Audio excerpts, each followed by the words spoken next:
Bangun. Membawa poster-poster bernada protes, warga kompleks perumahan TNI di Kelurahan Sumberjo, Balikpapan menggugat Kodam 6 Mula Warman atas kepemilikan lahan seluas kurang lebih 3,5 hektar. Bapak Ibu warga, kami dari berbagai elemen telah merdeka. Apakah Indonesia telah merdeka? Kuasa hukum warga Ardiansyah menyatakan, lahan ini sebelumnya dimanfaatkan negara untuk menahan eks-tahanan politik PKI dan di tahun 1980 lahan dikosongkan. Belakangan lahan tersebut didirikan bangunan oleh Kodam 6 Mula Warman. Mohon maaf kepada Warman. Boy.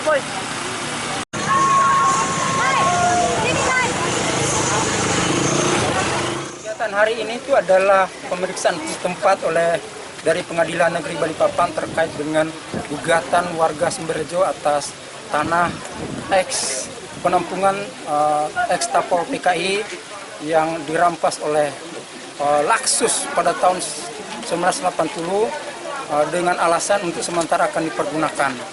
Tapi pada faktanya begitu direlokasi para eks Tapol PKI itu di Emberawang tahun 1983 bukan dikembalikan kepada pemiliknya, malah Laksus melalui Kodam Mula Warman itu membangun perumahan anggota TNI di lahan ini.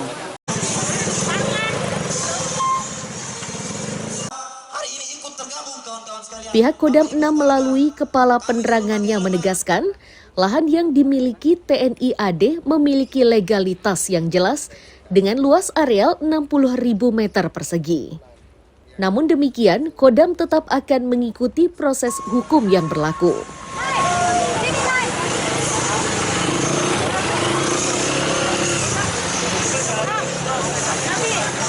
Saya dapat menjelaskan pada rekan-rekan sekalian, wartawan, bahwa kegiatan ini sebenarnya sudah berlangsung lama. Dan ini semuanya dengan legalitas yang ada yang kita miliki, kita tetap bertahan untuk mempertahankan apa yang kita miliki. Tanpa ada legalitas kita juga tidak berani. Ya, kalau itu bukan hak kita, bukan hak TNI AD, bukan hak Kodam, kita juga tidak akan mempertahankan. Yang kita punya untuk lahan di Sumberjo ini, ini di Balikpapan ini khususnya ada luasannya sekitar 60.000 meter persegi.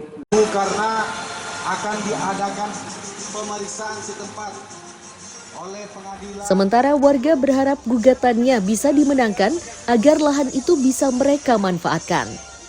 Amir Hamzah dan Riani Mantini melaporkan dari Balikpapan.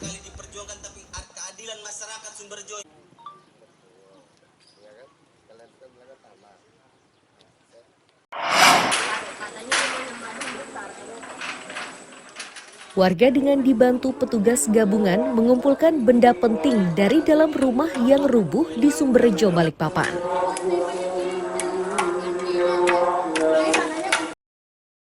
Suryati, saksi mata menyatakan peristiwa itu terjadi secara tiba-tiba saat ia mencuci piring. Ia pun menjadi panik dan secepatnya meminta tolong kepada warga lainnya.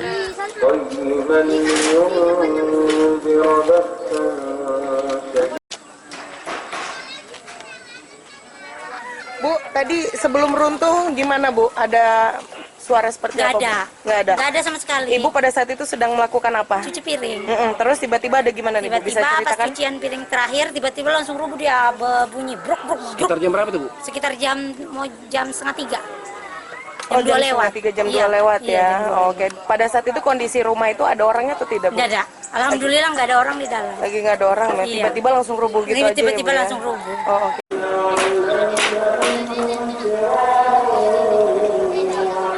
Camat Balikpapan Tengah Agung Budi Wibowo mengatakan, letak rumah tersebut berada di areal yang rawan longsor. Beberapa langkah sudah ia lakukan, salah satunya berkoordinasi dengan beberapa instansi terkait. Ia memastikan peristiwa ini tidak menelan korban jiwa.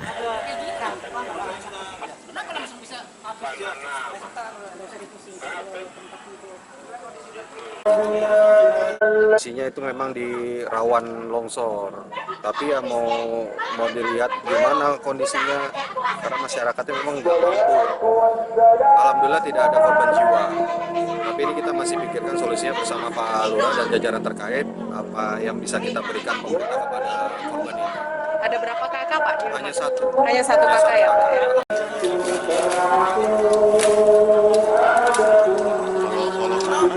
3 jiwa terdampak musibah ini dan mereka kini harus mengungsi. Amir Hamzah dan Riani Mantini melaporkan dari Balikpapan.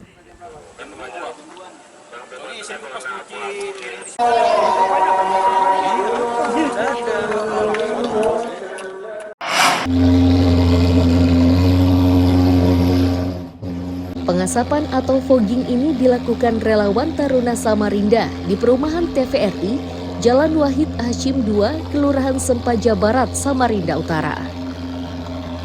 Ini dilakukan setelah warga meminta bantuan kepada relawan menyusul ancaman demam berdarah.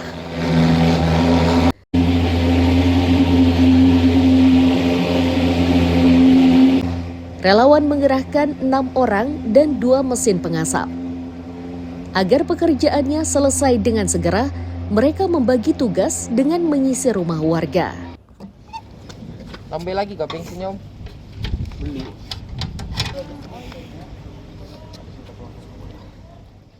Kami mendapatkan informasi, kebetulan kami juga mencoba mendatangi ke rumah sakit yang lagi opname akibat DBD. Atas dasar itulah kami mencoba ke teman-teman relawan yang lain untuk melakukan fogging yang sekarang saat ini dilakukan Ya. Ada berapa personil dan alat yang diturunkan? Berapa? Berapa alat dan personil yang diturunkan? Personil ada 6, 2 alat. 2 alat ya sementara ya. Pak, menurut sampean fogging ini efektif apa tidak, Pak? Tergantung formulanya. Kebetulan hasil fogging saya bisa dibuktikan tadi semprot tuh jentik-jentik dan nyamuk rapung semua. Mati ya? Mati.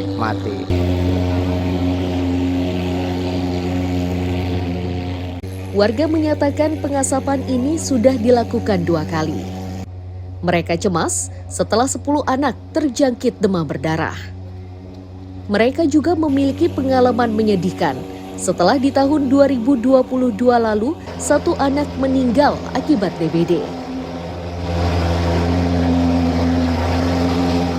Jadi sudah dilaksanakan booking, namun kayaknya kurang maksimal. Nah, kami menghubungi ada warga yang kenalan sama relawan ini, bapak-bapak ini, untuk di-booking kembali. Oke, untuk tahun ini ada berapa orang yang kena, Pak? Ya, Kalau tahun ini ada berapa orang yang 7 kena? orang ini. Yang tahun ini 7 orang ya? Tapi ya alhamdulillah sudah sembuh. Ini masih 1 orang di opname lagi. Insya Allah trombositnya sudah naik. Mungkin kalau enggak hari ini besok mungkin sudah pulang, Pak ya? Oke.